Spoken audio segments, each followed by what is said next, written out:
السلام علیکم۔ محمد حنیف نجم۔ پڑھتے رہو درود مومنو، ڈیوٹی یہی تو ہے۔ پڑھتے رہو درود مومنو، ڈیوٹی یہی تو ہے۔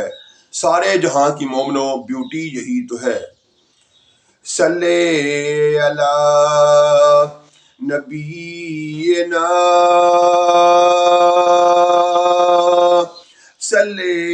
علی محمد، صلی علی شفیعنا، صلی علی محمد۔ سچے مسلمانوں اور پیارے پاکستانیوں، سب سے پہلے آپ کے لیے دعا ہے، اللہ تعالیٰ آپ کو ہر وقت اور ہر جگہ اپنی حفاظت میں رکھے۔ اور اس کے بعد آپ سب کا شکریہ کہ آپ بڑی توجہ کے ساتھ وقت نکالتے ہیں اور اپنے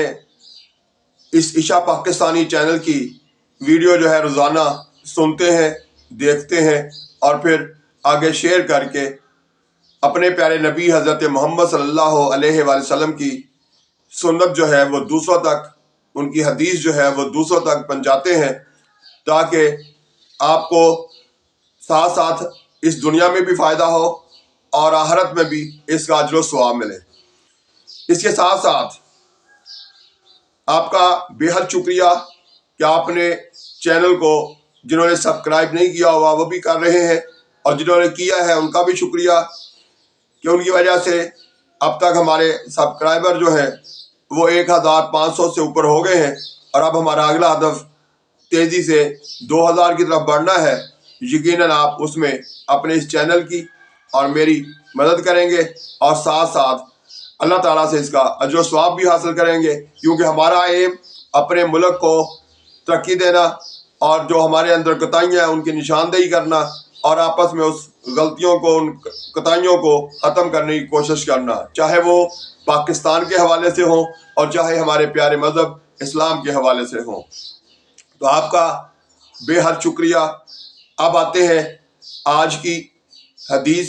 حضرت محمد صلی اللہ علیہ وآلہ وسلم کے فرمان کی طرف۔ تو آج کا فرمان مصطفیٰ صلی اللہ علیہ وآلہ وسلم ہے، جنت کا ایک دروازہ ہے جسے ریان کہتے ہیں، قیامت کے دن اس دروازے سے صرف روزہ دار ہی جنت میں داخل ہوں گے۔ صحیح بخاری حدیث نمبر 1896، 1896۔ تو میرے پیارے پاکستانیوں اور سچے مسلمانوں، اس حدیث میں ہمارے پیارے آقا حضرت محمد صلی اللہ علیہ وآلہ وسلم بتا رہے ہیں کہ جنت کا ایک دروازہ ہے جسے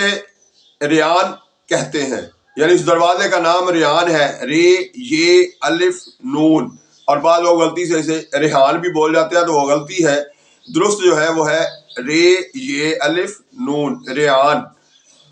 تو یہ یعنی ایسا دروازہ ہے جس سے قیامت کے روز صرف روزہ دار جو روزہ رکھتے ہیں، یعنی رمضان کے روزے جو رکھیں گے، ان کو اس دروازے سے جنت میں داخل کیا جائے گا۔ تو میرے پیارے پاکستانیوں، رمضان کے روزوں میں ہمیں پوری کوشش کرنی چاہیے کہ پورے روزے رکھیں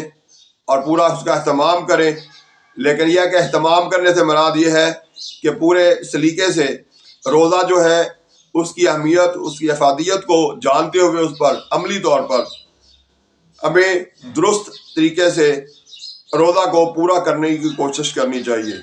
اس سے مراد یہ نہیں ہے، اہتمام کرنے سے مراد میری یہ نہیں ہے کہ آپ لمبی چوڑی وہ صبح کی سحری اور اس کے بعد دسترخوان افطاری کا جو ہے وہ ٹھیک ٹھاک اتنا کھانا ہونا چاہیے کہ وہ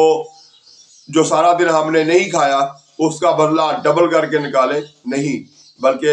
اس کا روزہ رکھنے کا مقصد تو یہی ہے نا کہ ہمیں بتایا جا رہا ہے، سمجھایا جا رہا ہے کہ روزہ رکھنے کا فائدہ یہ ہے، آپ کو سمجھ آنی چاہیے ان لوگوں کے حوالے سے جو بیچارے 3 ٹائم نہیں کھا سکتے،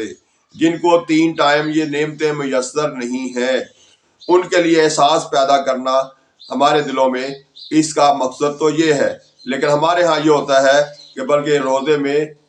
یعنی صبح و شام جو ہے سحری اور افطاری میں اتنا زیادہ کھا لیا جاتا ہے جتنا کہ عام روٹین میں ہم نہیں کھاتے۔ تو یہ اس کا مقصد نہیں ہے، اس کا مقصد تو صرف یہ ہے کہ بتانا ہے، سکھانا ہے، احساس پیدا کرنا ہے کہ جو بیچارے ہمارے مسلمان جو ہیں وہ 3 وقت کا کھانا جنہیں میسر نہیں ہے، ان کے اوپر کیا بیتتی ہے۔ اس حوالے سے ساتھ ساتھ یہ ہے کہ اللہ تعالیٰ کی طرف سے روزہ رکھنے کے انعامات، رمضان میں خصوصی رحمتیں جو ہیں ہمارے اوپر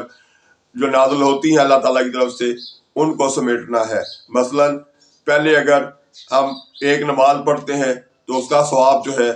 وہ ایک نماز کا ہوتا ہے، لیکن جب ہم رمضان میں پڑھیں گے تو اس کا ثواب جو ہے وہ دگنا ہو جاتا ہے۔ تو اس طرح سے اسی طرح کوئی عام نیکی کرتے ہیں، دوسروں کے ساتھ اچھا سلوک کرتے ہیں، دوسروں کے لیے اپنے دل میں پیار محبت کی جگہ رکھتے ہیں یا دوسروں کے لیے اچھا سوچتے ہیں، تو اس کا اجر و ثواب بھی ڈبل ہو جاتا ہے۔ اور پھر اگر سوچنے کے بعد عمل کر لیتے ہیں تو اس سے اور زیادہ فائدہ ہوتا ہے۔ تو اللہ تعالیٰ ہمارے اندر یہ احساس پیدا کرنے کے لیے ہمارے اوپر یہ روزے فرض کیے گئے، بلکہ قرآن پاک میں ہے کہ ہمارے سے پہلی امتوں پر بھی روزے فرض کیے گئے تھے، تو اب ہمارے اوپر بھی یہ فرض کیے گئے ہیں، لیکن اس کا مقصد اللہ کو راضی کرنا ہونا چاہیے۔ اس نیت سے روزے رکھنے ہیں کہ اللہ تعالیٰ جو ہے وہ ہم سے راضی ہو جائے۔ اپنے رب کو راضی کرنا، تمام عبادات جو ہیں ہماری، وہ ان سب کا مقصد جو ہے وہ ایک ہی ہے کہ اپنے رب کو راضی کر لیا جائے، کیونکہ یہ جو چند روزہ چند سالہ زندگی یہاں پر ملی ہوئی ہے، چند ماہ کی جو ہے یہ زندگی جو ہے، اس کو ہم نے اس طریقے سے گزارنا ہے، اس پر اس طرح سے عمل کرنا ہے، عملی زندگی اس طرح سے گزارنی ہے کہ آخرت میں ہمیں اپنے رب کے سامنے شرمندہ نہ ہونا پڑے، بلکہ اپنے رب کو اپنے اوپر راضی کر لیں، اتنی زیادہ نیک کام کریں، اتنا زیادہ دوسروں سے اچھا سلوک کریں، اتنی زیادہ عبادات کریں۔ اگر پہلے عبادت کرتے ہیں تو اس میں اضافہ کر دیں، نہیں کرتے ہیں تو کرنا شروع کر دیں۔ اسی راستے استغفار کی مقدار جو ہے اس کو بھی بڑھائیں، زیادہ زیادہ استغفار کریں اور زیادہ سے زیادہ درود شریف پڑھیں۔ تو یہ ہماری کوشش ہونی چاہیے کہ ہم یہ جو ماہ رمضان کی صورت میں ہے اس کو اس طرح سے گزاریں کہ آنے والی زندگی بھی آسان ہو اور پھر آخرت کی زندگی میں بھی ہم اس کا اجر و ثواب جو ہے وہ سمیٹ سکیں۔ تو میرے پیارے پاکستانیوں اور سچے مسلمانوں، ڈٹے رہیے اپنی اچھی سوچ پر اور اس کو مزید بہتر بناتے ہوئے عمل کیجئے، تاکہ آنے والا کل جو ہے نہ صرف پاکستان کا بلکہ پاکستانیوں کا اس طرح سے جینا جو ہے مشکلات میں اس کو کم کیا جا سکے، اور پھر ساتھ ساتھ اپنے پیارے مذہب اسلام کی سربلندی کے لیے آپ اپنا حصے کا کردار جو ہے وہ ادا کر سکیں۔ تو میرے پیارے پاکستانیوں، یقیناً ہم اس کے لیے کوشش کریں گے، ویڈیو کو آگے شیئر کریں گے تاکہ ہماری سوچ کے لوگ جو ہیں ان کی تعداد میں اضافہ ہوتا چلا جائے۔ تو میرے پیارے پاکستانیوں، اس گفتگو کا اختتام آج کرتے ہیں۔ اگلی گفتگو تک، اگلی ویڈیو تک کے لیے اللہ حافظ۔ پاکستان زندہ باد۔